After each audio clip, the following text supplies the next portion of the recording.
Revolucionet nuk janë daq të lehta, ato shpesh rezistencën e parë e hasin fillimisht nga brenda. Sot një demokrat dok, një ish aktor i Portokallis, bile dhe ai drejtuesi një tjetër emisioni investigativ, nuk e ka fshehur dot pezmin ndaj kandidimit të Florian Binajt për Bashkinë e Tiranës.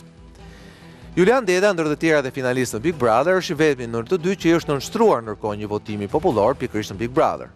Megjithëse dhe aty humbi, një fat që me sa duket nuk i ndahet demokratëve sa herë ndeshën me zgjedhje, ai pra provoi se ishte një personazh popullor që spaku garën në Big Brother e bëri të fortë. Por në primarët për deputet disa vite më parë, Deda humbi dhe sot zbuloi për herë të parë se përgjegjës për këtë mbante indirekt Sali Berishën. Një demokrat i vendosur, Deda zbuloi në fakt dhe problemin me cilin pritet të përballet Binaj, se baza militante e Partisë Demokratike nuk arrin ende të kuptojë doktorin përse bëri një zgjedhje të tillë, dhe nuk është i vetmi. I vetë kandiduari, Ermal Asimja, bile kishte nisur shërbitjen e marinsave, lajme me breg në liçenet e Borës Tropojës, dhe lajmen e mori vesh nërsa doli nga uji ftohtë. Ndërsa shefi i tij Sheja vazhdonte ne të përkryej kokën e tij të vogël me flokë të mëdha se si doktori ia futi tek kësaj radhe. Por janë këto shenja se opozita po rrshket sërish drejt një humbje në 9 nëntor, jo domosdoshmërisht.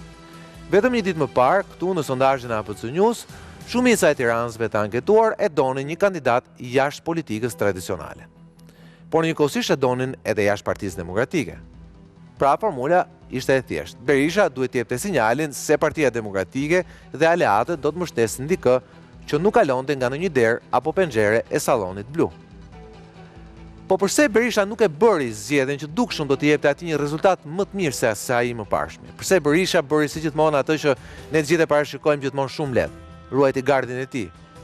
Dhe sa e hap kjo garën, jo për Tiranën, po vetë brenda opozitës.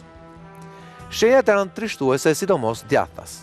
Shumica e grimcave djathtas u rreshtuan menjëherë pas Berishës përfshirë dhe parimorin Llapaj, ndërsa thërmia më e madhe blu Sheja e vazhdon sërish të kruaj kokë të vogël me flokë të mëdha dhe të mendohet. Nuk mendohet Arlin Qori, i cili ka nisur punën për të marrë një rezultat më të mirë se sa 2 vite më parë dhe me sa duket do të marrë vota më shumë, por do t'i marrë sërish djathtas dhe do t'i shojë sërish majtas. Në fund fare, edhe në nëntore do t'jetë një garë mes Partisë Socialiste dhe të tjerëve. Përjashto Tiranën dhe Vlorën, ku Edi Rama po eksperimenton me zonja, në përgjithësi gara do t'jetë mes stemave.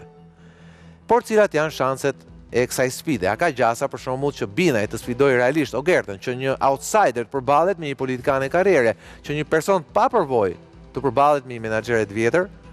A ka shanse që një tjetër outsider jashtë dy të mëdhejve të bëjnë një surprizë në Tiranën e surprizave dhe tradicionalisht dhe politikisht të pabindur?